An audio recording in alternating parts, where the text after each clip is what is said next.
বাংলাদেশের সঙ্গে শক্তিশালী প্রতিরক্ষা সহযোগিতা জোরদার করতে চায় পাকিস্তান।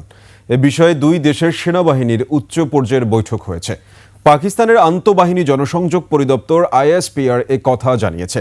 আওয়ামী লীগ সরকারের শাসনামলে বাংলাদেশ পাকিস্তান কূটনৈতিক সম্পর্ক সর্বনিম্ন পর্যায়ে ছিল। ডক্টর ইউনূসের নেতৃত্বে অন্তর্বর্তী সরকার গঠনের পর থেকে পাকিস্তান বাংলাদেশ সম্পর্ক জোরদার হচ্ছে। আফসানা নীলা ডেস্ক রিপোর্ট।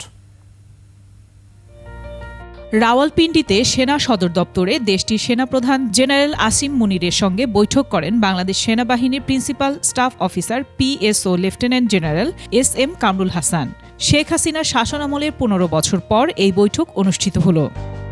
ISPR এর বিবৃতিতে জানা যায়, বৈঠকে দুই কর্মকর্তা একমত হন বাংলাদেশ এবং পাকিস্তান ভ্রাতৃপ্রতিম দেশ এবং বহিঃশক্তির প্রভাব থাকা সত্ত্বেও দুই দেশের সম্পর্ক অবশ্যই দৃঢ় থাকবে। এছাড়া প্রতিরক্ষা সংক্রান্ত বিভিন্ন ইস্যুতে দুই দেশের সেনাবাহিনীর পারস্পরিক আদান প্রদান, সহযোগিতা ও অংশীদারিত্বের মাত্রা বাড়ানোর বিষয়ে আলোচনা হয়।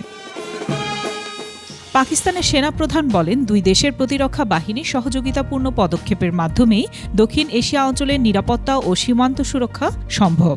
আর বাংলাদেশের PSO lieutenant general SM Kamrul Hasan বলেন, সন্ত্রাসবাদ দমনে পাকিস্তানের সেনাবাহিনী নিজেদের সাহসের পরিচয় দিয়েছে। 250টিরও বেশি ডিজাইন অপশন নিয়ে ওয়ালটন স্মার্ট ফ্রিজ, বোঝে আপনার প্রয়োজন।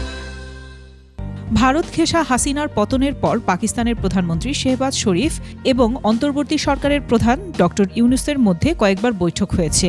দুই দেশের মধ্যে পণ্য আমদানি রপ্তানি ও বাণিজ্যিক জাহাজ চলাচল 71 সালের পর ফের শুরু হয়েছে। আফসানা নীলা, ডেস্ক রিপোর্ট, 21 টেলিভিশন।